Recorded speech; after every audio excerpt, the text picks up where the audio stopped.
Alright, hello. Hello, Carrot.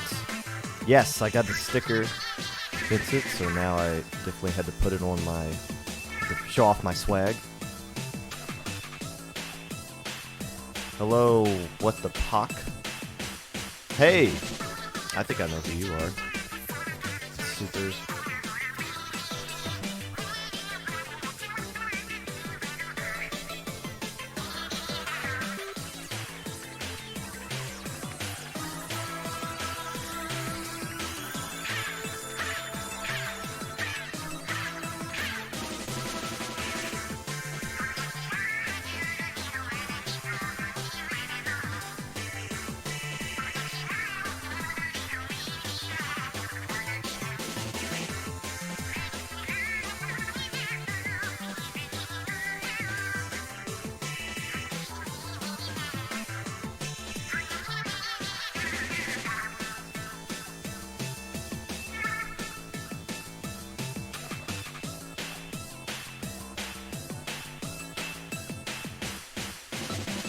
Went to Riptide, go get a rapid test.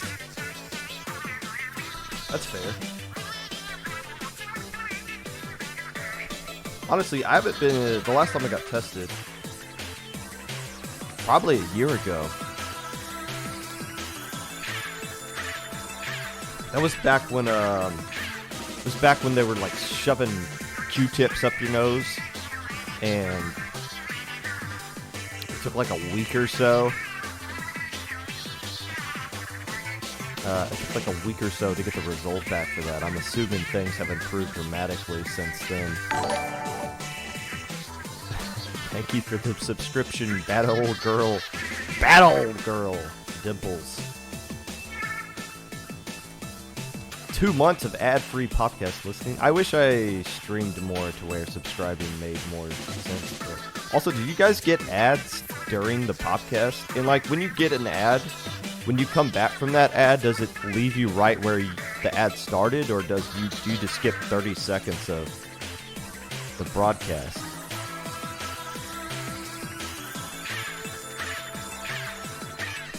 Skips it. Oh. We can always catch the bot on YouTube. Ready to snap it to Mahomes. No. God, I'm looking up some scores. I'm trying to get caught up on NFL football yesterday in a highlight play. Let's not do that.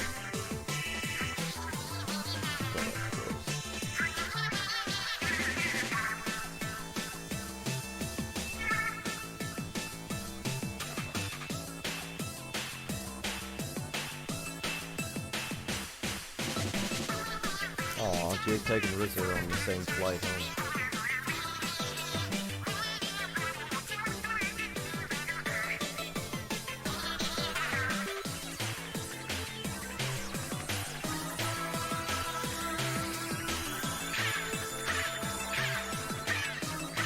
Quick surface swabs that look like pregnancy tests.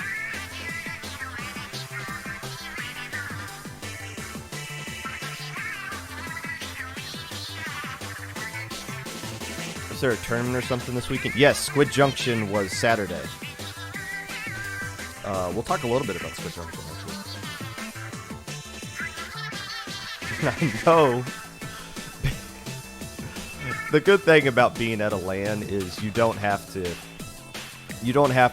be pinged on Twitter to see something. If somebody makes a team called the Wig Elite Phantoms, which is, and their logo is a picture of me with a wig on, I don't have to wait and find it myself. Several people are going to find it and bring it to me. Hey, do you see this tweet? Oh, great.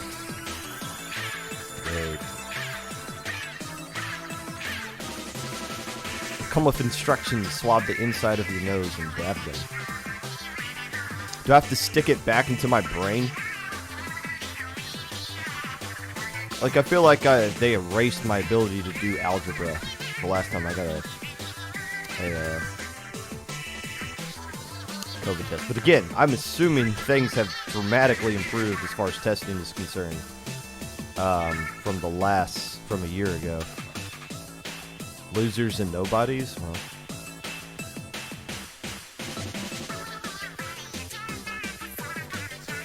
There were a lot of losers and nobodies. I did bring Stuffle to Riptide. Stuffle rode in the back pocket of whatever backpack I was wearing at the time.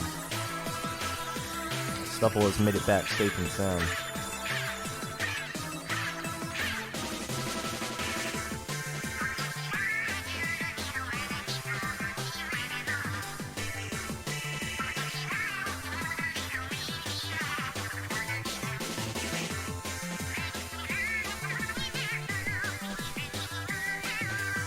Wonder if Inklings use Inkbrush or swab test for COVID. I don't know. I'm a Hydra main. I try to socially distance from as much people as possible and typically yell at my teammates if they're too close to me. So, I feel like my Inkling would be safe during the pandemic.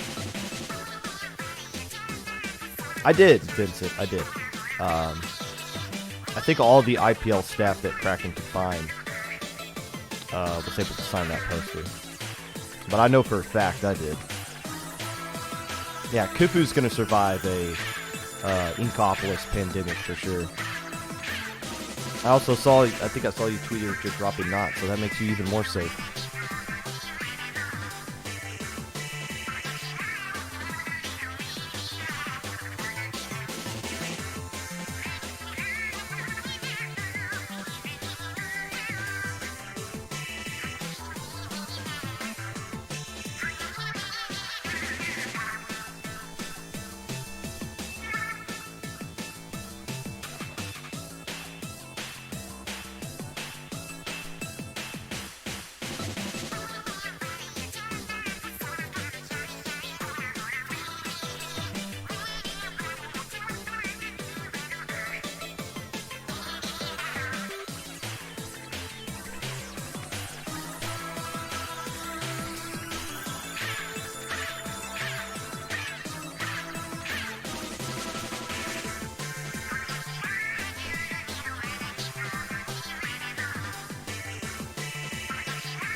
Never see good Hydras in solo queue. Well,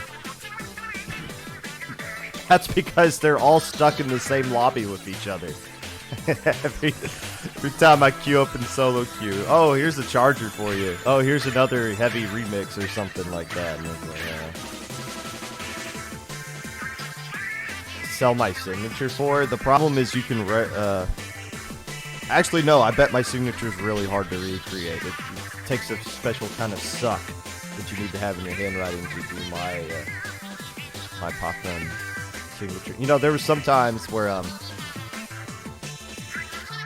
because some of the pins were so fat that my P's and O's kind of looked like bled over to where it just looked like dots with lines after it. So I felt bad that, okay, it's clearly you clearly cannot tell that this is popgun. So what I would do with those people is I would sign it again with a bigger popgun, and then I would just put a miss in front of the other popgun that I did, so it made it look like my wife did the crappy one and that I did the actual one. So it worked out. Oh, good morning, honey.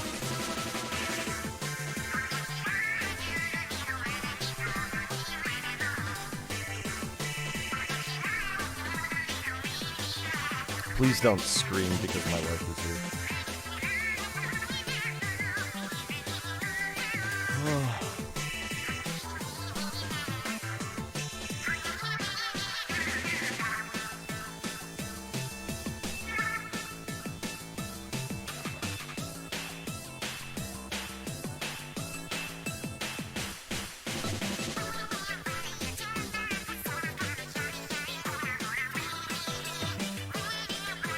I know, it's very rude. You can punish me later.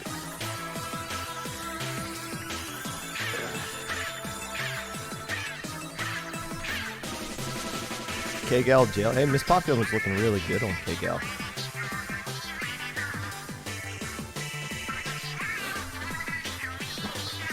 Especially on stream.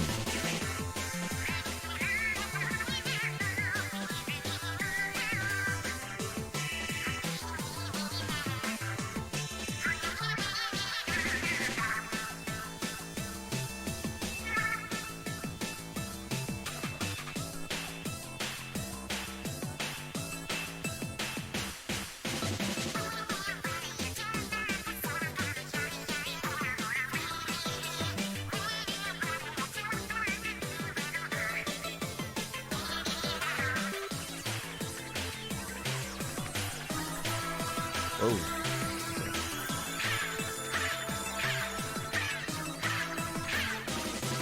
Hey, Todd, are you driving back right now? I think I heard something about you're gonna listen to this on the radio. You picked a good time. It's up to start.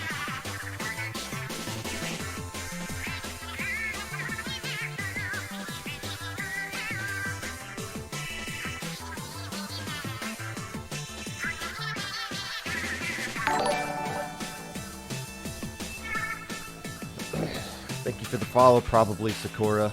I don't know who else you could be, so I'm just going to assume that you probably are Sakura.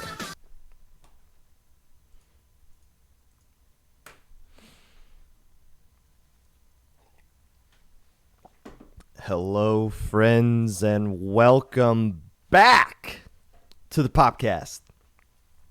Whenever you're listening to this, whether it be live or VOD, Twitch or YouTube, or Spotify, while you're awkwardly crouching behind someone so that you can watch their LAN match, wondering why people are posting pictures of that gorilla piece of art that's in their hotel room, thinking you are making an original hair joke because my name showed up over Siren on the stream's overlay. Whatever it is that you're doing right now, I appreciate you taking the time out of your day to listen to this. Unless I don't.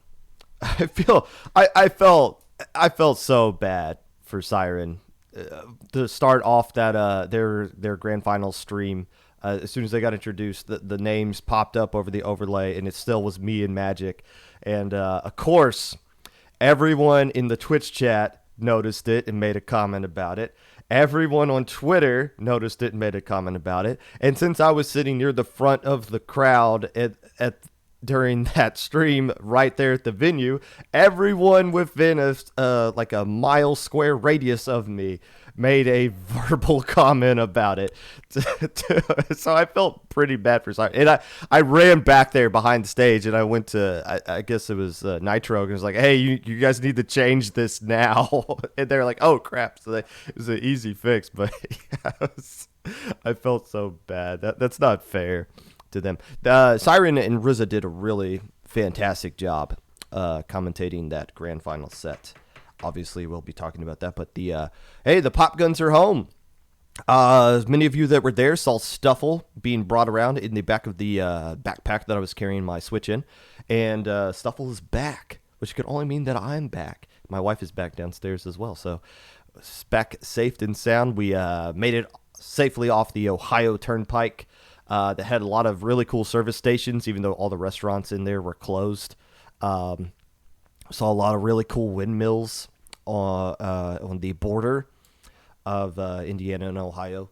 Am I tired? Maybe. My voice might be a little raggedy. Did a lot of intense call-outs all day Saturday. Commentated Saturday night. Commentated Sunday morning. Talked to a lot of people. So, yeah, a lot of talking. And now I'm turning around and doing a thing where I talk for a whole hour, and I don't have Magic or Falco to kind of give me a minute to break, to talk for an extended period of time where I kind of catch my breath or look around or think about what I'm going to say next. So we'll see how this goes. Good news is, after this, I get to go to work. So that's even more awesome. News, tournaments that may be of interest of you. Little Squid League 15 is going to be taking place this upcoming Saturday at 1 p.m. Eastern Time. Should be a heck of a tournament. Again, I'm calling it Ocean 7 and Nightshade X will make grand finals. And since I'm predicting that is going to happen, that is going to be absolutely not the case. 27 teams are signed up for this one, Nightshade X included, Ocean 7. Up the ante should be doing pretty good. Good to see Psychedelic Air Launchers is back in the mix here. Firefin, Flame Backs. Oh, I said that correctly. Should be doing good. Ink Bashers are here. They should be having a decent run at that tournament as well. Hydra? I feel like those guys do decently well in low ink. I mean, they play every now and then. I feel like that should be Hydra might be a contender as well. Riptide I know has been doing pretty good. So there should be Surf and Turf in here as well. Yeah, there should be several good teams at the top. Maybe it's not a slam dunk Nightshade and Ocean 7, but if you kind of look at the trends, you can kind of see that it might be heading in that direction. So excited to be looking at this tournament this upcoming weekend, and you should be excited and playing in it. Little Squid League does a good job. Stream, tournament-wise, all that good stuff. The weekend after that, or the weekend after this upcoming weekend, it's Super Jump. IPL's major on the 25th and the 26th. If you have some fear of missing out on the LAN and you feel a little bit bad that you missed some competitive Splatoon, don't worry. There's some big event coming right around the corner. Super Jump, make sure you sign up for it. Or don't. Either way, a lot of people are going to be watching it because we got a lot of great commentators. We had another fantastic trailer made by JPEG, and I'm sure some other people in IPL, our fantastic production staff, had a hand in that as well. That was played right before grand finals. And people in Twitch chat were hyped about it, and people who watched it live with JPEG sitting in the front row were hyped about it. So it was cool to see all of that reaction instantaneous. So hopefully, I'm not sitting here like, oh, if we get a gazillion teams that sign up for it, it's going to be awesome. No, it's already going to be awesome regardless of the number of teams that sign up for it, because we already know a ton of people are going to watch it. So, but if you're available during that weekend and you want to play in it, feel free to do so. If you want to donate to the prize pool, there's go to the IPL channel and someone can direct you to our Patreon or whatever. And a lot of really cool things coming on down the pipe. Today, it's all things Riptide. The present, the past, and the future of what is coming out of Riptide. Of course, we're going to be talking about kind of the ugly stuff that happened last week because it needs to be addressed. And I'm really glad that I don't do Popcast episodes as like knee-jerk reaction, like, oh, something's happening on Twitter, let me just fire up the stream, turn on the camera, and just get my initial thoughts on things. No, I like it, the fact that I'm on consistently on the same time slot every day, so I have more time to actually think about what I want to say. It's more important to be right, and I guess my stuff's more opinion, so it's not really right or wrong, but I think it's more important to be, informed than it is to be first to say something. And there were a lot of instances last week where people put their foot in their mouths before they realized what they were really saying. So we're going to be talking about a lot of that stuff. And of course, the weekly recap, because other tournaments took place outside of Riptide. So we're going to be covering those tournaments as well. Looked at them this morning. But first,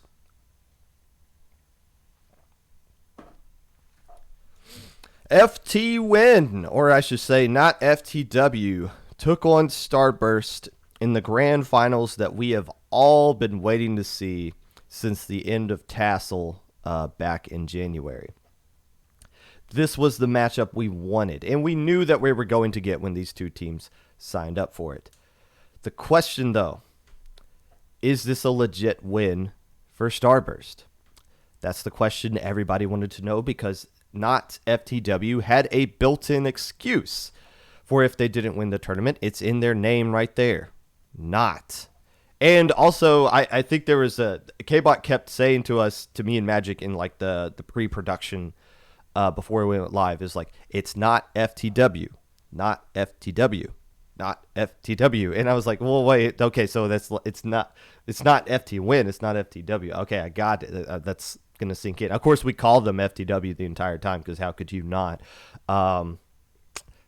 But the match itself, when Magic and I were commentating winners finals, and it was clear from that 3-game sweep that Starburst was not ready, that this was not going to be the changing of the guard of like, here, you get to take the title of being the number one team from us kind of thing. Even though we all kind of saw Starburst as the number one team anyways, they just never really had that. They just didn't have that, well, you can't get past FT win. Like, they couldn't get that monkey off their back.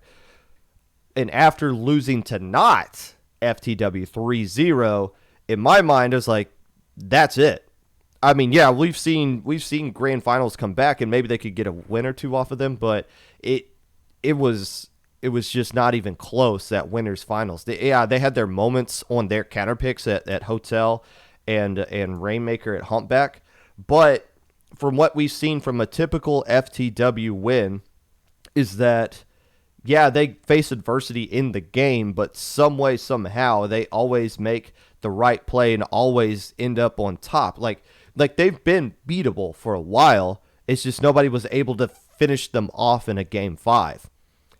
Then the bracket grand finals happen after Starburst survived Arctic Moon for again, and we're going to talk about Arctic Moon in a minute, but Starburst getting back in the grand finals, and they lose Game 1, and Biscuit went absolutely insane. I think Biscuit got 20 KA in that Game 1 Splat Zone's Mako Mart. Like, Biscuit, is Biscuit the top player outside of Japan? Like, is that confirmed? Like, what Biscuit put on display this weekend was jaw-dropping, that you can just drop 20 KA against the top team outside of Japan. It's not fair. It's just not fair what we were seeing right there. And when Biscuit went to Nautilus, it didn't look as dominant, but Biscuit on Squeezer looked like something that needed to be nerfed by Nintendo. Like, Nintendo probably needs to go to Biscuit's specific account and do something about that, because it just did not look fair at times. But then we talk about this a lot in low ink. It translates to high level momentum, and Magic kind of alluded to it during the stream.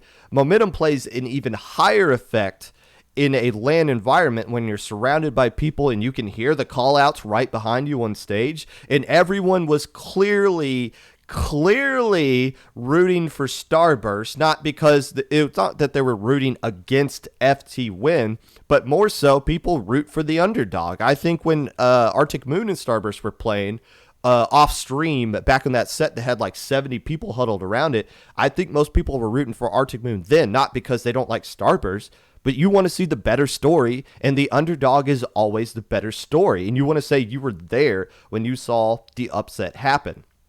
And that's why whenever Starburst got a splat, everybody was cheering for it. Whenever Starburst won, everybody was standing up and clapping and hollering for it. When FT Win won, it was just like, yay, nice. Nicely done. Get that. So you lose one game, and they lose Game 2 of that grand finals. And that's when it ended. That was the end of the tournament. Because you know what? It's just like when low ink. When a team's on a long winning streak, and they get punched in the mouth once and they take their first loss in a long time, they don't mentally come back from that. Typically, they don't. After losing that Game 1, FT Win would go on to go 1-4 for the remainder of Grand Finals.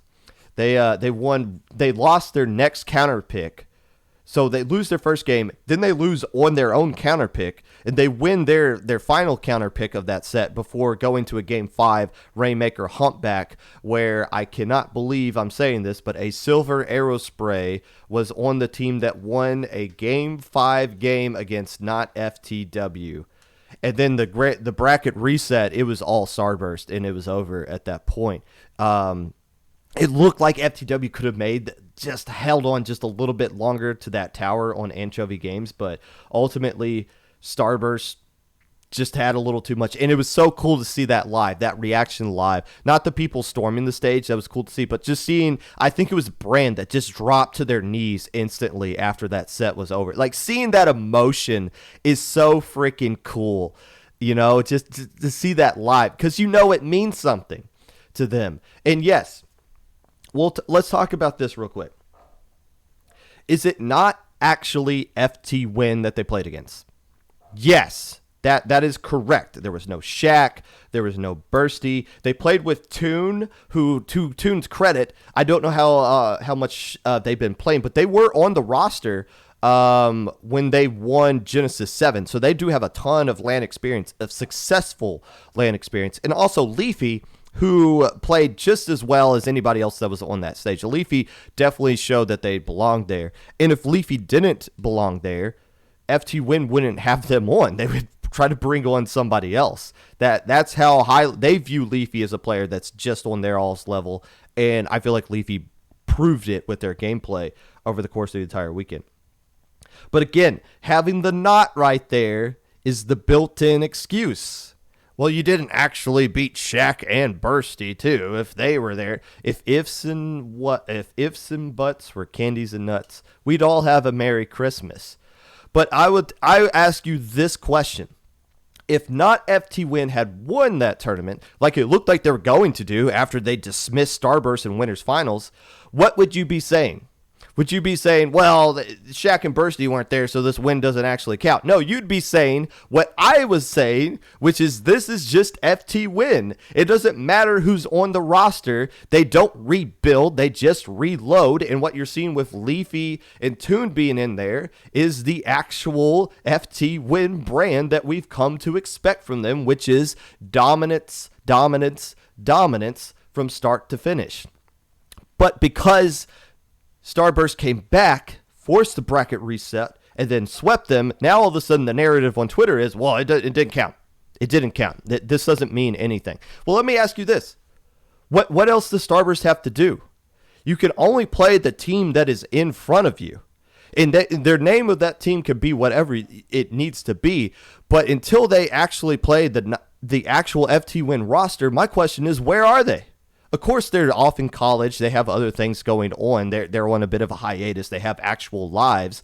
But for us, the spectators, the pundits, the commentators, how long do you keep FT Win on the pedestal if they're going to be on a hiatus, if they're not going to play with their actual roster? And of course, the LAN environment's a little bit different because getting people from the Canadian border is extremely difficult, we found out. But until they actually show back up again, FT Win shows back up again, why are we not putting Starburst on the top of the mountain?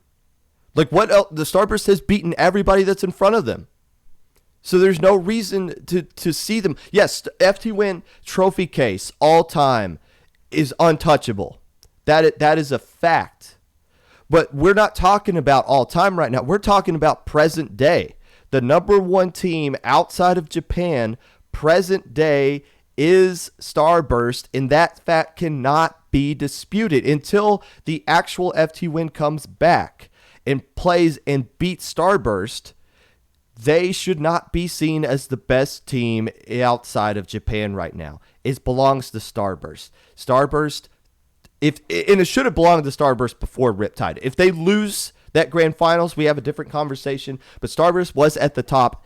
This weekend just solidified it. I'll tell you this. The prize pool didn't get any smaller for Starburst because the team had a knot in front of it. The trophy didn't get any smaller. The clout didn't get any smaller. The emotion you saw on stage isn't diminished because there was a knot in front of the team that they beat.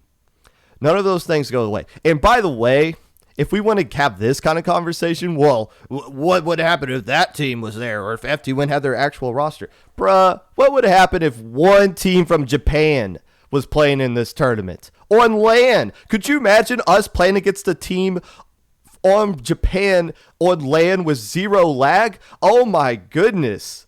Could you just imagine that? So let's kind of dial back the, oh, well, this doesn't mean anything nonsense because, well, certain situations were different. We'd be having an entirely different conversation. We'd be talking about like, wow, we still can't touch Japan, can we? And they're a different animal on LAN. Speaking of teams that are different animals on LAN, can we talk about quote unquote laggy moon real quick? Whoa. And it was so weird. Of course, we had to put FT Win and Climb on first because on paper, Starburst and Arctic Moon was supposed to be a curb stomp.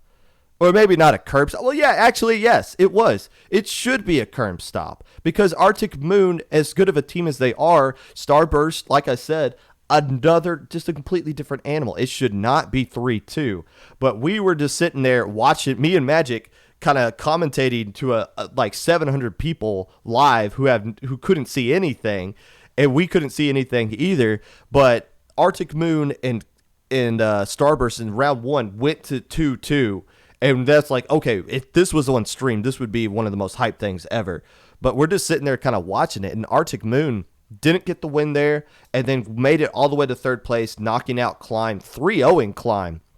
And then taking another game off of Starburst in losers finals before ultimately getting eliminated there. But still, Arctic Moon on LAN, wow, that is a different beast altogether. And they proved it. And again, so many other teams kind of proved something this weekend. A lot of teams kind of played above their seeding. One of the more notable teams that kind of comes to mind was CDs. The tournament they had. We played against them. There were Brock, Latios, Pulp, and Nishi, I believe is how it's pronounced, Nishi, H3 main, who I believe just recently joined Summit. If I'm not mistaken, I'm pretty sure I saw that announcement. Nishi. CDs did really well. And I remember CDs was the number 2 seed in their pool. Azure, the number 1 seed. I remember talking to Brock after the pool play, and Brock was like, yeah, I feel like, we lost to Azure. I think they got swept by Azure in pools. But Brock was like, I feel like we could, if we played them again, we could get them.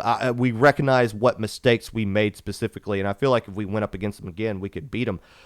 Well, doggone it, they went up against them again in Redemption Bracket, and a lot of that got recorded, and a lot of people saw it on Twitter, and we could hear the pop-off when me and Falco were streaming, commentating. We could hear the pop-off, and I kind of commented on it, but yeah, they got the better end of Azure right there. That's a heck of a win. Made it in the top 8, got dismissed, I believe, by Crayons on Sunday, but CDs definitely looked like a really strong. And I kind of mentioned it. I was like, look, Latios and Brock, they got a lot of experience on lands. That plays a factor into these kinds of things. And yeah, we played against them, Cornfield Yakuza. We won our first game, and then we just ran out of gas, and they steamrolled us. Well, not steamrolled us. We had our opportunities to beat them, but it was still fun playing against like all the teams that we played against. It seemed like everything we played, Cornfield Yakuza-wise, was so close, except for Climb and FT Win, who we just, they just had fun with us as rightfully so. We'll talk about Crowns for sure, because Crowns looked really strong too. Another number 2 seed in their group. Carnage Gaming being the number 1 seed in their pool, and Crowns has said, "Nah, we're going to take that from you." I believe they 3-0'd Carnage Gaming. Carnage Gaming team that had power on it. Crayons looked like the second coming of. They played a Hanron style of gameplay, which is the ultimate compliment to Hanron. We really do call that style Hanron, don't we? Like that's the Hanron playstyle of just triple shooter, and then there's like one midline that's like a pseudo anchor kind of thing, but just constantly firing and punching and battling your way forward. Just the ultimate North American play style of run and gun, and it was really cool to see. And Crayons, I forgot who they played on stream. I think they played License to Krill. Another really good matchup there was License to Krill being a number 2 seed in their group. And I forget who they beat, but they 3-0'd. Oh, 4Apple. 4Apple was a really strong team. And License to Krill 3-0'd them, taking their number 1 spot, making it all the way to License to Krill losing in losers round 2, and that match was on stream. It was good. It was good to see that team. We kind of mentioned that they disbanded, and they're just doing one more kind of swan song in that tournament. They showed up and showed out for sure at Riptide this weekend. Possibly the best match from the entire tournament, and this one was on stream. ITAP versus A2P. A2P wins the first 2 games. ITAP wins the next 2. ITAP gets a huge lead on Tower Control Manta Maria with 1 point remaining, and A2P comes all the way back and ended up getting the win there, surviving the Boilermakers. That was really interesting because I was sitting next to JPEG and Rays at the time, and of course JPEG has an invested interest in A2P being a former player for them, and you guys know I love me some ITAP. So whenever ITAP did something cool, I was standing up and cheering and jumping up and down, and then when A2P did something cool, I would sit down and JPEG would stand up and start cheering. So there was a lot of excitement going on in the venue during that set, and when A2P came all the way back, a lot of people that were just watching it were standing up and cheering, and all the Purdue fans were just kind of sitting there in disbelief, just kind of like, man, that sucked. But that was still a really good set. And I remember people came up, this really did happen. People did come up to me and JPEG and be like, are you going to ban those guys from Low Inc? Because they almost defeated a Div 2 team in front of everyone. And it's like, can you not, you little jackass? It was funny. But we did kind of get jokingly asked that a lot. Hey, am I banned from Low Inc? Bruh, put in an exemption request. Talk to our secretary. Probably the best match, and I'm going to talk about my team for a little bit here, but there was a fantastic match that wasn't on stream, but a lot of people saw it. This was round 1 of Redemption Bracket. So if you lost one match in your pool, you got put into Redemption Bracket, which was just a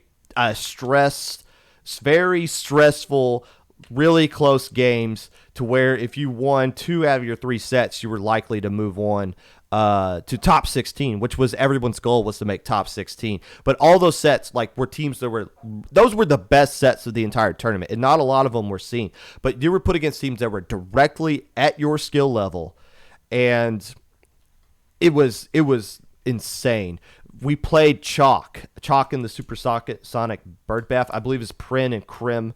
And I forget who the other 2 players were for that team, but Krim was the player who was absolutely lighting people up with Galugas on land. We played them, and it went down to a back-and-forth Game 5. Basically, any map that was Hydra favored, we won. And then finally, we went to Rainmaker at Snapper Canal, and we got a huge lead, and we held on to it, and we killed them with the Rainmaker with 5 seconds left to go.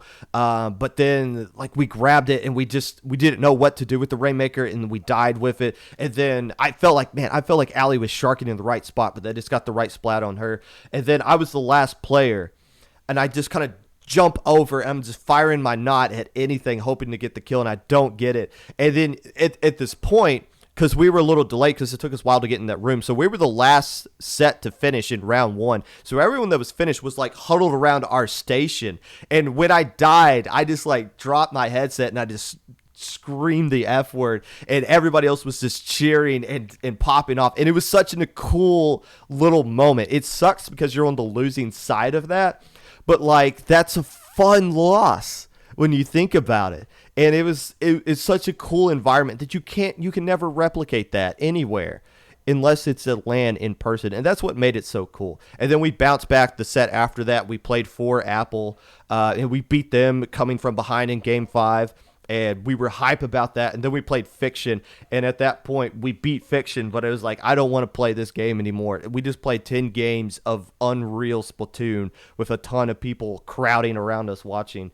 And it was this is so draining. So that's what you missed if you didn't play in this tournament. You missed a lot of crazy fun stuff like that, and it's the type of hype that you can't really move it. You pop a great mental image of me losing. Hey, I feel like I've said this before. I hate losing more than I enjoyed winning. And that's just how I've been my entire life. Oh yeah, I definitely got. I mean, you lose in that fashion.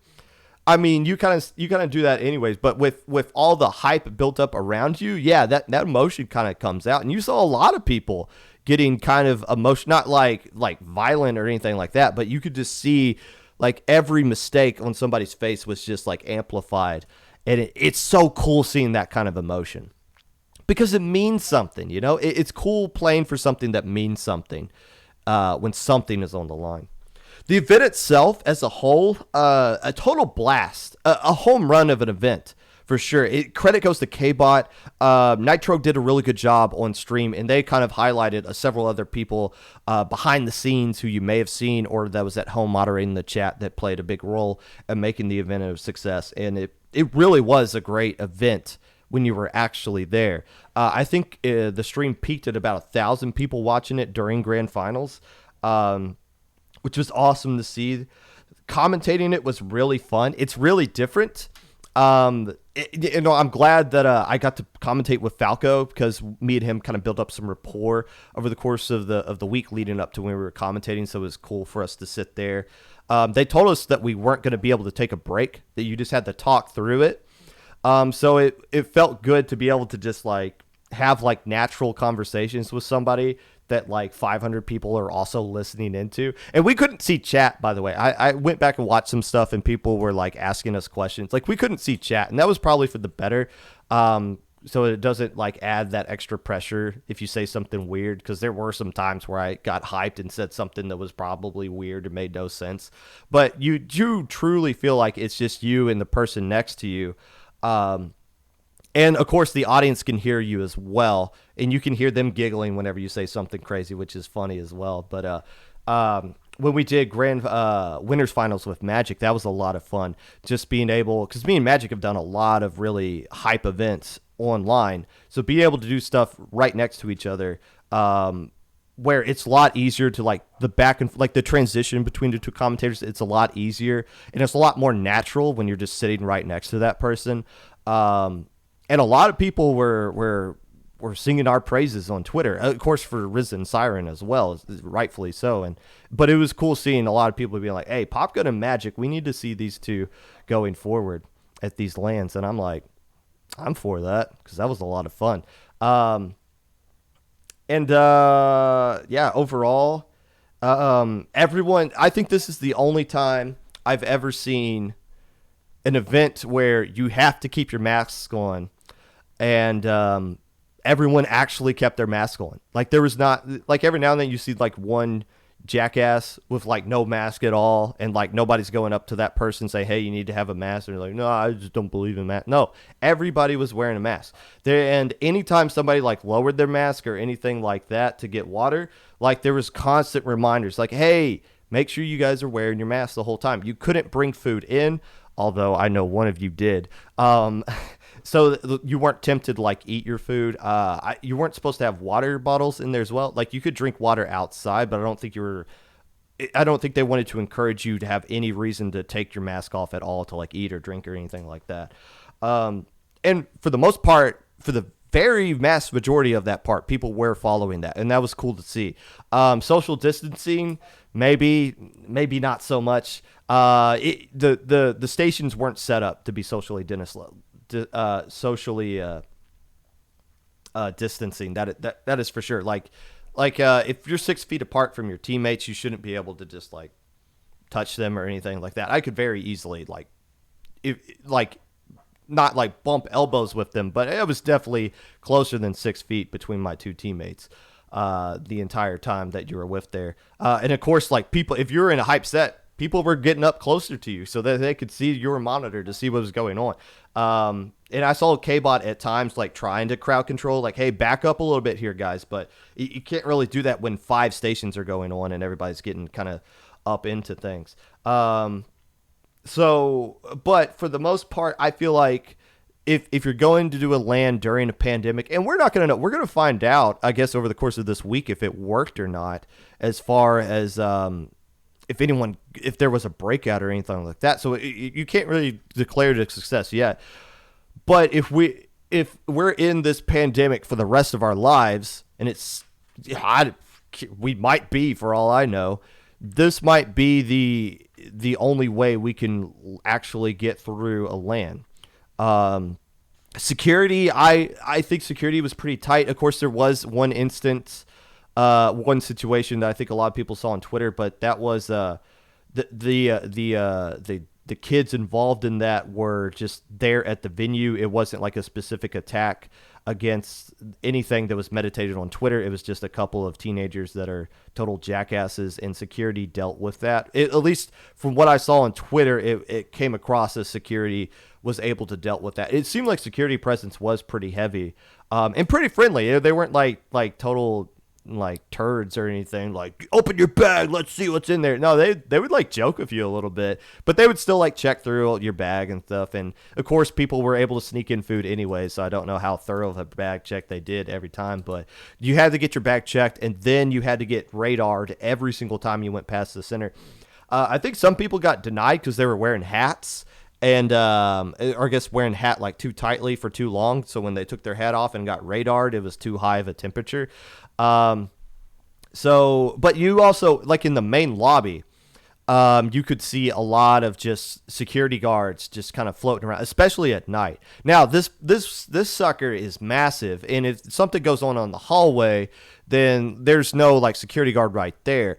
But it seemed like if you needed to get a security guard for an issue, that it wasn't like there was a lack of security guards in the venue. They just might not be at every single location at the same time. So I felt safe there. I'm also a guy who I feel like I could beat the crap out of any one of you that was in that venue.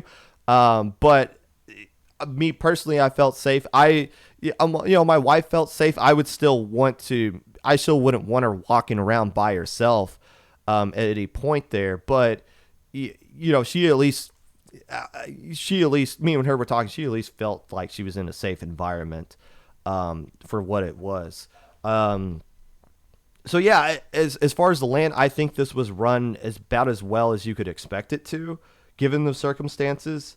There was some concern about the equipment and volunteers, because they were like, hey, the week before is like, hey, we only have 5 docks.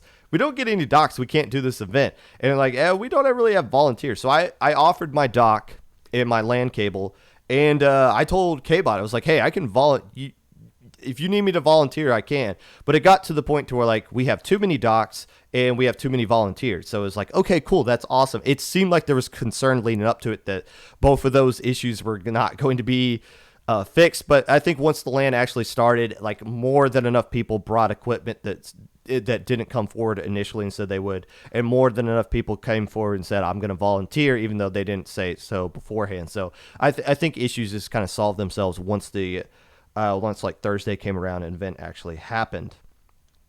And I met a lot of really awesome folks, too many to like kind of go down and kind of talk about all the way through here. I took a picture. Thimble IHOP made sure I didn't leave before taking a picture with them. Thimble IHOP was really cool in person. Got to hang out with those guys a little bit. I wish I could have hung out with them a lot more than what I did. Of course, I could say that for a lot of people, but got to meet Thimble IHOP. We played against the Krusty crew and got to talk to them a little bit afterwards. Just kind of confirmed, like, hey, you guys didn't disband, right? And they didn't. They were just kind of busy with some other stuff, and they were planning on coming back soon. So it was good to see. It was good to see and talk to those guys. Even though we did kind of beat them up on stream. Let's see. We got to meet Fiction. Fiction was really cool. There was like a conglomerate. It seemed like some teams kind of banded together to make one t-shirt, like Fiction, the Crustacean Crusaders, I think Thimble IHOP, and I want to say Illumini was also involved in that kind of conjunction there. So they all had like the same shirts on, but like 4 different teams represented with their rosters on the back.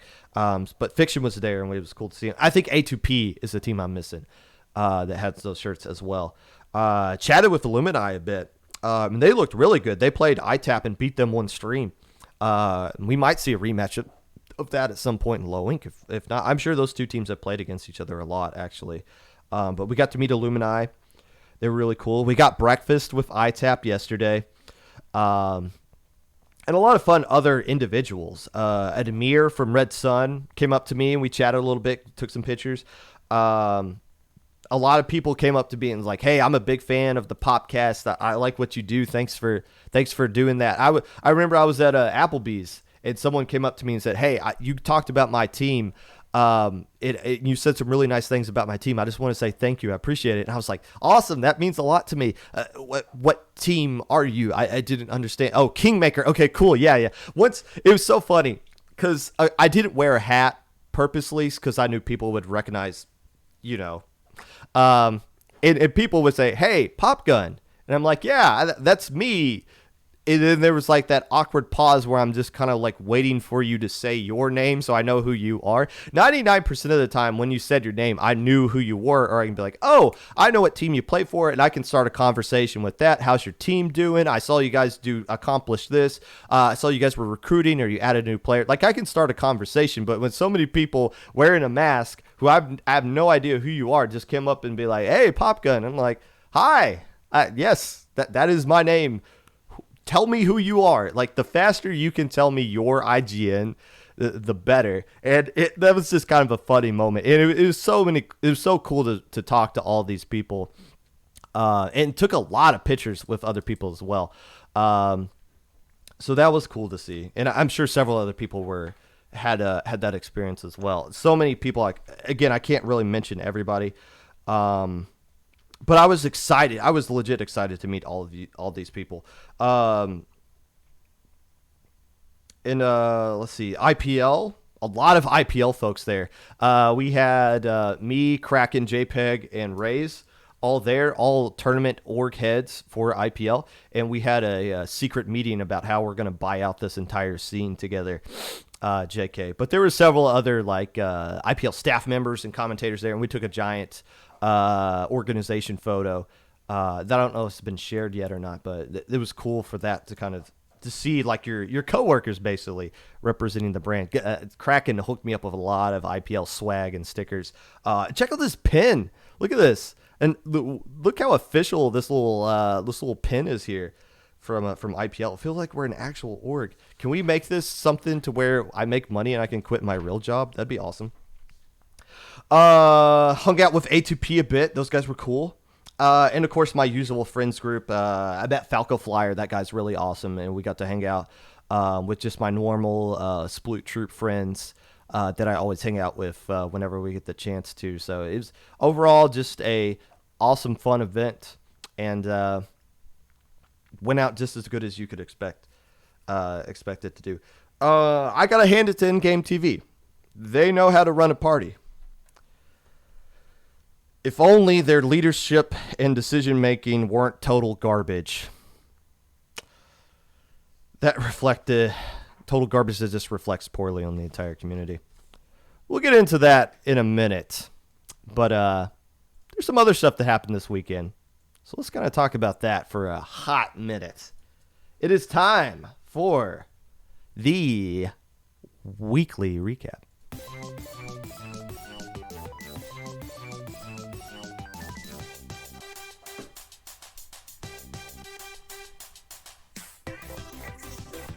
10 seconds left and them charming down all the way to 60s. This could be really bad for Luau. Of course, they have half of a checkpoint here that they can defend from, but with members of Luau going down near that checkpoint, this is just going to be a mad fight for the tower, and unfortunately, the last man standing is going to be the one on the Luau, giving them this whole set and winning SOS 41. Oh my gosh, that got so scary there. That was Siren and Rizza, not on the call for Riptide, but on the call for IPL's SOS number 41, which saw Luau get a 4-3 win over Whoopsies. Pickup team made up of Alley of the Crustacean Crusaders, Yeet. Hey, good to see you back in action, Yeet. CN and Eric. So Luau winning their second SOS, and this one being a little bit more impressive than the last one that they won. 3-0 Summit in semifinals, the team that won SOS the week prior. So Luau looking a little strong right now. What happened here? Well, we saw that they added Banana Man, and I see clearly in this clip right here, Banana Man did play. Clearly a difference maker. They were looking for a strong support player. They found it. Luau looking to make that next step up and might be forming a nice little rivalry here with Summit. We'll be keeping an eye on that. Raukin, I believe, is the team that took third place there. Hammerhead was all Operation Paradox. They 4-0'd, I believe, Paradise to win the Hammerhead bracket, a team that kind of bounces back and forth between Hammerhead and Great Flight. Operation Paradox, good to see them still rolling strong. Dan the Man played at Riptide. Didn't get to talk to Dan the Man any. I did see them because they played against my wife's team. But Dan the Man on Operation Paradox did make an appearance at Riptide. Mako bracket was won by Sekis Naga, the perennial alpha bracket team in low ink, winning Mako bracket. Teams that win Mako bracket traditionally do pretty well low ink. Too bad there's not one this month, but give Sekis Naga another month of grinding like it appears like they have been doing over the course of the summer. They should be coming out in October ready to win low ink, or at least contend to do it. Lantern bracket was won by Benchwarmers. Interestingly enough, they swept Demon Hunters in the process. Demon Hunters is a team we want to see play in more tournaments. They won Little Squid League. They won Flutie, the bottom div of Flutie. They won beating BLT. So it's good to see them playing in an SOS. We want to see Demon Hunters play more because they look like a really strong low-level team. But Benchwarmers getting the better of them here, winning Lantern bracket. Paddling Pool 128. Oh, Lord. Let's start with the team names of the teams that won this tournament, and none of you are going to know any of them until I read off the roster. Team name that won first place was called 3 Bratwurst, 1 Burger. It was named up of Phoenix, Too Fresh for You, Maxim, and Kelp Giroux. Team that took second place, W Key. Is this a meme I'm not aware of? That seems to be the case with most of these pickup team names. Bandit, Kinto, Jelly, and Birdie. The team that took third place, Go Disband. Made up of Dodge, Wonder, Nori, and oh gosh, I wish my handwriting was better at times like this. I believe Baden or Badu.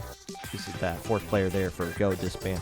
Man, it seems like Paddling Pool has just become pickup team name nightmare. I mean, you look at the roster of actual teams that are playing in this one. Like Fallen Ink was playing in there. We all know who that is. W Key, you're saying, is an actual team? Fair enough. I saw that they did the last low ink, but Kintu, Bandit, Jelly, and Birdie, we'll keep an eye on them if you're saying W Key. W Key is slang for playing aggressively. Oh, okay, like bashing the W key. I guess that kind of makes sense. I think a good pickup team name would be Dubosaurus Rex, but what do I know? But yeah, 3 Bratwurst, 1 Burger ended up winning this one. Again, that was Phoenix, Too Fresh for You, Maxim, and Kelp Drew. Looking at the tournament that took place during the top 16 of Riptide is Squid Junction 10. That saw 26 teams sign up for it despite Riptide. That's good to see. It's good. I'm happy that more teams were playing in that tournament. Squid Junction is a Saturday night tournaments seem to kind of come and go, so 10 Squid Junction so far. Hopefully we see more Squid Junctions in the future. We love Saturday night tournaments here in North America. 26 teams playing in this one. Again, I wonder if this was just more of like a, oh man, we're not at Riptide, but seeing everyone talk about Riptide has got me excited about playing this game. So I hope that's why a lot of people signed up for Squid Junction. And we saw a lot of notable teams there. Rising Matrix won over Blababooba. And that's Rising Matrix with several question marks, because I feel like they disbanded like 50 times already, but they ended up winning this tournament. Polar Knight took third place. Isn't Polar Knight a EU team? This tournament started at 7 p.m. Eastern time. So they must have played pretty late and got all the way to third place, so hats off to them for doing that. Again, it's Saturday night, so I guess they don't have anything to do Sunday morning, because they must have played deep into Sunday morning if that's the case.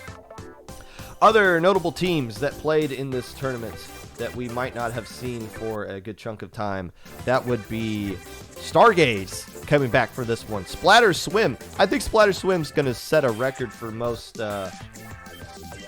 tournaments played after disbanding. So it's good to see them come back. I think this is just like considered their pickup group at this point. The Wiggly Phantoms, who used a photo of me with an actual wig on to go through the event. Okay. Hey, if you're going to put my face on it, you need to start getting some wins, doggone it. You can't be finishing in last place.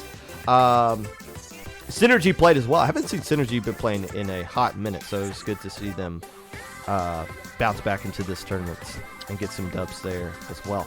Lastly, kind of wrapping up some NFL stuff that took place yesterday. The Rams dominated the Bears 34-14. Matthew Stafford going 20 for 26, 321 yards, and 3 touchdowns. And of course, for Carbine, a solid listener of the podcast, the Chiefs survived the Browns, winning 33-29. Travis Kelce getting 6 catches, 72 yards, and 2 touchdowns.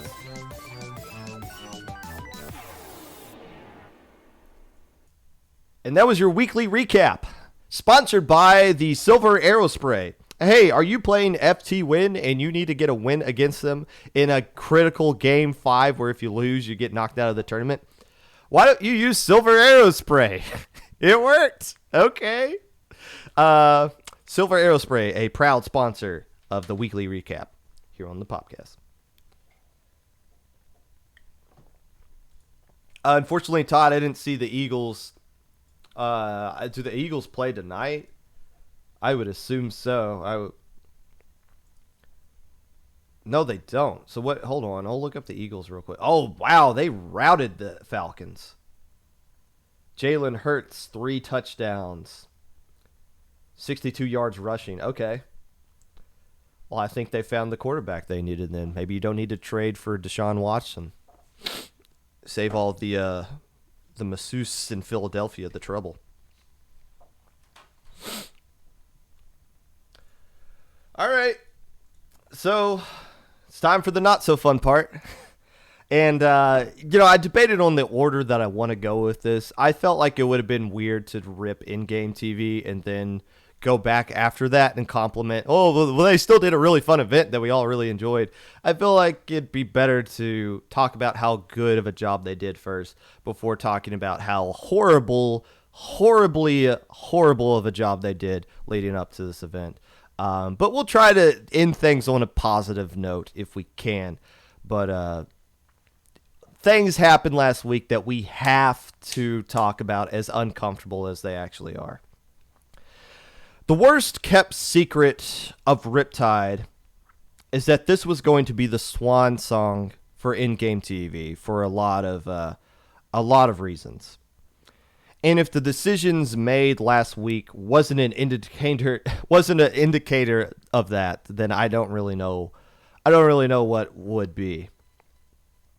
What essentially happened, Climb had a player on their roster, DJ, who probably should have been banned from Riptide already. We'll get into the reasons why in a minute.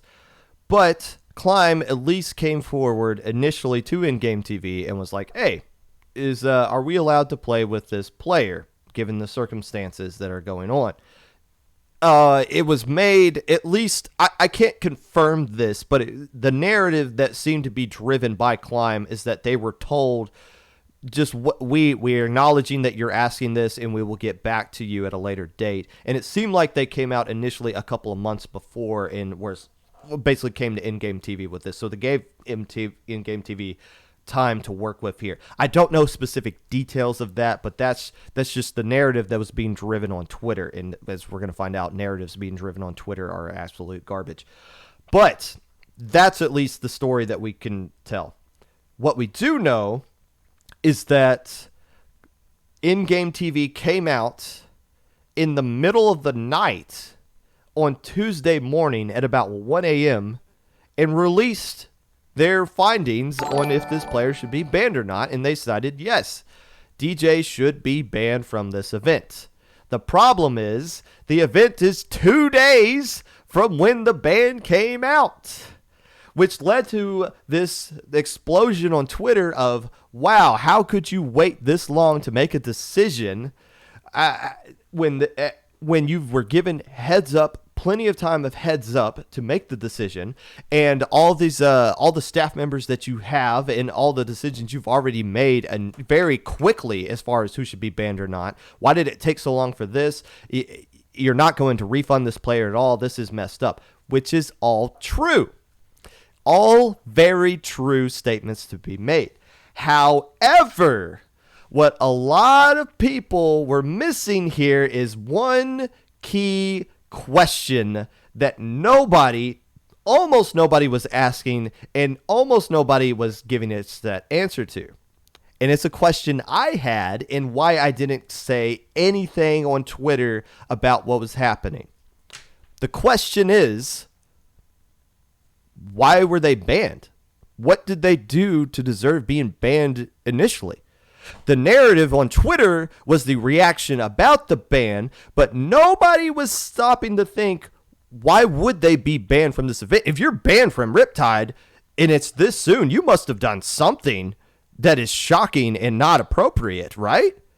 But only a few people were like, wait a minute, why were they banned? And nobody was giving us a direct answer to it, or they were just like, oh, I don't know.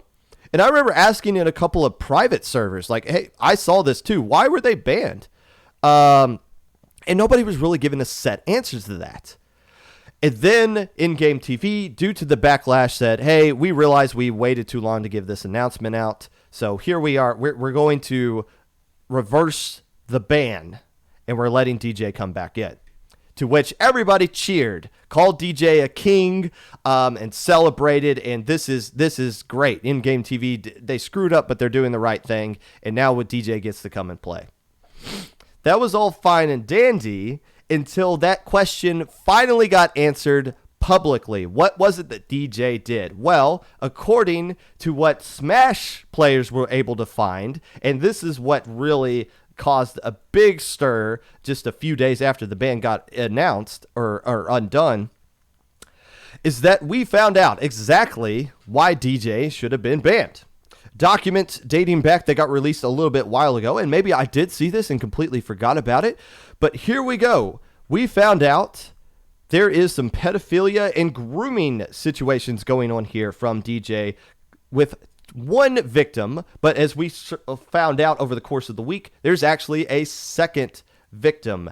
And what happened here is that there was a lot of grooming going on, calling one of the victims, quote, naive. Ooh, that's not a good look.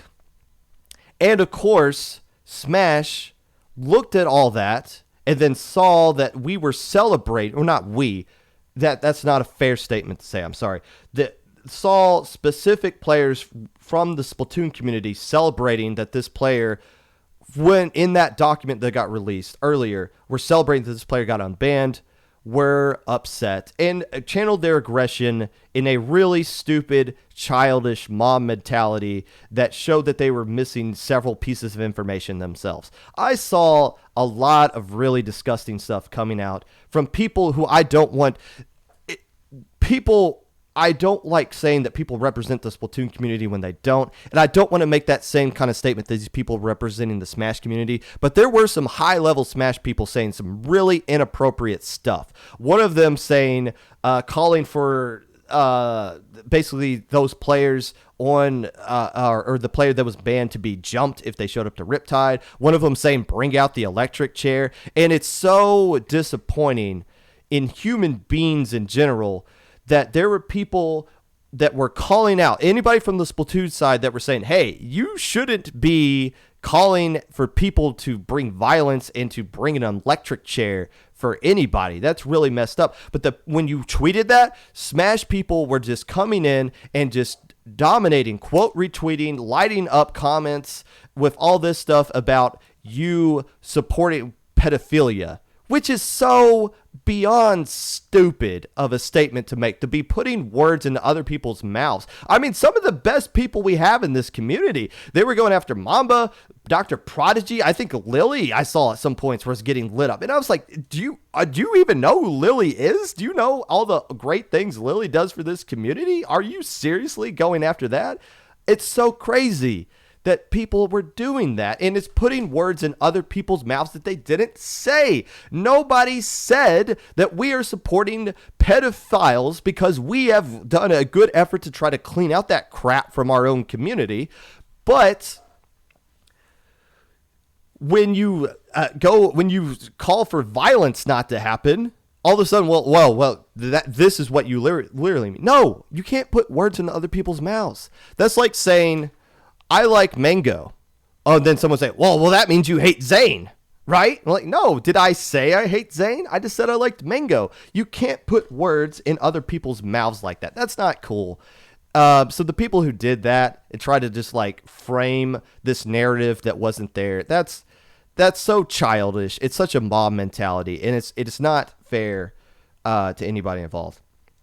It's not violence that we need to come out with these kinds of situations, but accountability.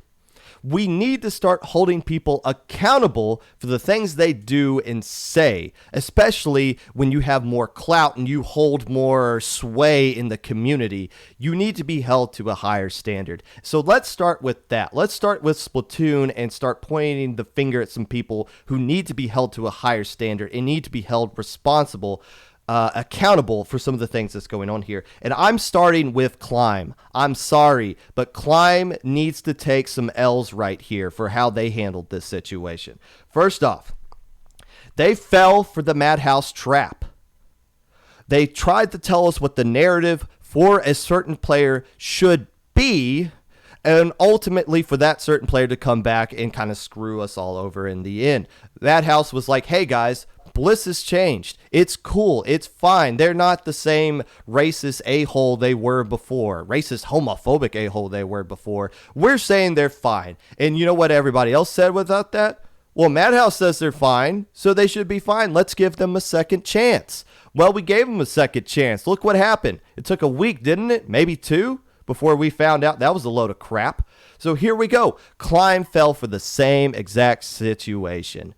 DJ coming out, and they're telling, hey, we're releasing this document. It was technically legal. We got in contact with one of the victims, and they said it was fine. We couldn't contact the other one, but we just assume that everything's fine. It's all legal. There's no reason for this ban to take place at all. Well, it just so happens to turn out that the other victim came forward and said, actually, no, I'm not cool with any of this. And it just so happens that now all of a sudden we have enabled somebody who attacked basically sexually harassed with pedophilia towards another person, and we enabled that person and just discredited one of the victims because we called that person a king and we celebrated them being unbanned. Oops! So, Climb.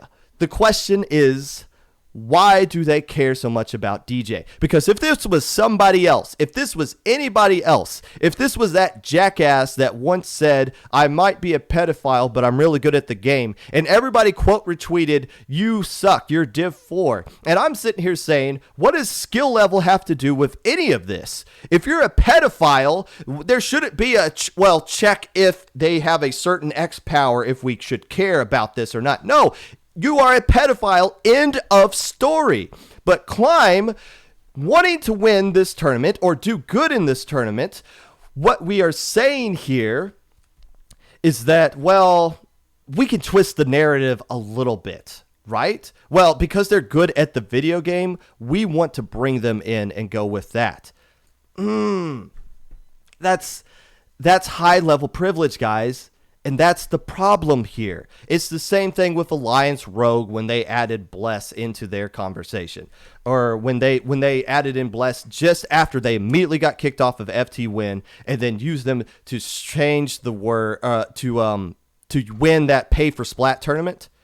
And then right after that they came out and be like, "Hey, we don't approve of anything Bless did. We're giving back the money. We don't appreciate we apologize for all of this stuff." But like, well, no. You knew going into it what the issue was. You just didn't care because you knew you could get the win. It wasn't until the public backlash happened that you cared about it. And that's the same thing with Climb right here. They wanted to win, so they were trying to switch the narrative until that more information came out and they had to delete their statement and then come out and say, yeah, we screwed up on this one. It's too late, guys. And I know I'm attacking teenagers right here. I get that. But that's all the more reason why we got to be critical of this situation, because they're teenagers and they are the present and the future of this scene. So we need to and they have a lot of clout and they do a lot of great things for this community, especially with bringing in the casual crowd, creating content. It's all important. I get that. But when you screw up like this, it needs to be pointed out because these guys are the future. They can't keep making mistakes like this. And a lot of people look up to these guys. And that's why it's important to point it out now, so that when they get better and they get a little bit older, it makes more sense. And they're a little bit more wiser to this situation, so they don't keep making the same mistakes again. I get it. Look, the problem is, do people deserve a second chance? Yes, they do. But what factor do we use to decide who gets a second chance and who doesn't depends entirely on how good they are at the video game. And that's the problem. And I understand this is not something that is a issue just with Splatoon. It's an issue on the online scene as a whole. But we got to start holding each other to a higher standard. Just sitting here saying we need to be better is not getting the job done. And now, why is it that we are in this kind of situation right here? What is the core problem with this situation? Of course, it's the culture and the narrative. But of course, we have to say, EndgameTV, you guys need to shut the hell up. That how last week was entirely handled is not 100% on you, but you guys really screwed this up. The fact that, okay, so the reason they said they took so long to get the information out, to get the ban out, was because they were short-staffed. Why were you guys short-staffed? What have we been telling you from the very beginning? You needed to ban Slimy. Because they didn't ban Slimy, Slimy stayed in the scene, and a lot of people on EndgameTV said, I'm done. I can't be a part of this. I don't agree with this decision at all. I am out. So they left, and the other half who didn't leave were saying, I'm waiting until Riptide ends, and then I'm out, and then I'm going to release a tweet longer what actually happened here. So there you go. EndgameTV, you have to lead by example, right? But you did the same thing. You stretched the narrative of why your banned person who can benefit you should be allowed in. So why are we upset at Climb for doing the same thing? You set the example. Oh, this person can benefit me. So let's just say, oh, well, Slimy did nothing wrong. The crime is egregious. The punishment was egregiously unwarranted. This is the best heal. They did not admit one wrongdoing, not one wrongdoing of Slimy. And look what happened. Their staffing went down, so they're only left with volunteers. And they set the example of, as long as you're good at what you do, we can make it work out. And yes, they even played at and I can't believe they put that team on stream. I cannot believe that. There's no excuse for that at all. You have to have the presence of mind of realizing putting this person on stream. I mean, chat, I look back at chat, like everything was deleted. And of course you knew it was going to delete, but of course you knew everyone was going to comment on it. Like, why would you put that kind of situation out there? If you're going to let the player play, fine. But to put it on stream was just so dumb on their part. It's beyond belief. But again, Slimy could have fixed all of this. We've been saying this. Slimy claims to love the community. But if you really did, you should have just left. EndgameTV went out of its way, fell on a sword. Like, Slimy was on the railroad track. EndgameTV basically came out and pushed Slimy off the track to take the train for them. But then it turned around. Well, if Slimy just left, he could have saved EndgameTV. If Slimy was in a situation where he could have gone back and pushed EndgameTV off the railroad track and take the train and said, hey, thanks for saving me. Bye. Sorry that you're going to take all the heat for this. And that's what's happened. This is the end of EndgameTV. And it sucks that it came down like this. But total lack of leadership led to this entire situation being what it is. We're going to see some twitlongers about this. Beta has already come out and said, once Riptide ends, we are going to, I'm going to release a twitlonger of everything that's been going on from 2021 from EndgameTV. And I know for a fact that that's not the only high-level twitlonger that's going to be coming out soon. I'm not going to name names or anything like that, but I have sources that have confirmed that there is other information that's going to be released of just how far down the rabbit hole this EndgameTV crap is actually going. But it sucks that all this happened because Riptide itself was an awesome event. but because of the leadership, the decisions that led up to this, it reflected poorly on all of us. It gave all of us a bad reputation. And I don't know if that's fair or not, because we, the Splat community, were very negative towards all of the decisions they made, but we still went to the event. I still went to the event. I was still right there with Slimy. I still volunteered my equipment. I still commentated, and I thought about saying something as I was signing off, like some sort of preachy statement as I was signing off commentating. But I was like, you know what? Other people are waiting till after this event to give their kind of statement on thing. I should do the same thing as well. And I'm sorry if, this might have been a heavy episode. Again, and I hate doing this every single week. This isn't what I wanted the podcast to be, but it seems like a lot of the topics we've been on have been heavy and maybe aggressive, the way that we've been kind of saying things. But these are tough conversations we have to have. And now here we are having all these conversations. The soul of this community was on display at Riptide. I talked about how awesome an event it was, how cool it was seeing not FTW and Starburst play against each other, how awesome it was to take pictures with people, sign posters, just talk, hang out in people's rooms, going out to that pancake place, going out to Applebee's because it was the only place that was open and past 11, like 9 o'clock. So a lot of good was on display at Riptide.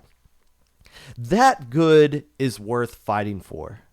That's why we're having these tough conversations. And that's why everything needs to get fixed. Again, I said, just simply saying we need to be better isn't getting the job done anymore. We need to start holding people accountable. If you have a certain level of clout or you're at a certain point in this community, you need to be held to a higher standard. It is fair. It is 100% fair. I called out some people today. Maybe I haven't used the right kind of phrases to call out certain people, but those conversations need to happen because we're not getting the job done. So many people saying, wait till Splatoon 3. No.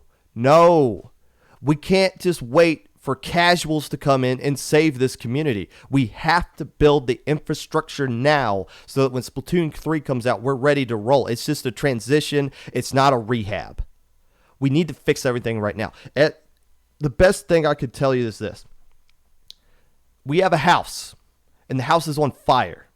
And people set the house on fire, right? And we need to hold those people accountable. Not with violence, but with accountability. And not of threats of violence either. That was so frustrating. But who are you going to be? What kind of person are you going to be as far as this community is concerned? Are you going to be someone who just stares and watches at the house burn and comment about it and make memes about it? Or are you going to be one of those people that's going to grab a bucket of water and try to put everything out so that we can start building a better Inkopolis for all of us tomorrow? With that being said, that's going to wrap it up for today's episode of the Popcast. Next week, we're going to get back to talking about actual events going on in Splatoon. The LSL 15 is going to be going on. Maybe we'll be previewing Super Jump, or maybe I'll do that at a separate episode. I'm not sure. But regardless, we're going to get back. I say this every single week after a heavy talk, but it's so true. The point of the podcast isn't supposed to be this, but it will be as long as I feel like it has to be. But the episodes where we get to talk about actual fun stuff, I'm looking forward to. With that being said, I'd like to be a part of the podcast in any way. If I said something today you disagree with and you want to have a conversation with me about it, feel free to reach out to me. This should be an open discussion, not just me because I have a microphone. But feel free to reach out to me anywhere. Twitter, Mr_Popgun, Discord, Popgun, hashtag 5882, YouTube at 25Popgun, Twitch at Popgun25, Discord, anchor.fm/Popgun. We are going to raid somebody real quick, and we're going to go to work. That sucks. Kiki streaming. That's always a safe one. Let's go raid Kiki. As Lily pointed out in chat, make sure you guys get tested. Make sure you guys keep wearing your mask. Rapid test if you went to Riptide. I didn't think to do that. I should definitely go do that myself. And thank you for not dying yet. Keep on living. Keep living the good fight. Hey, my dog's home.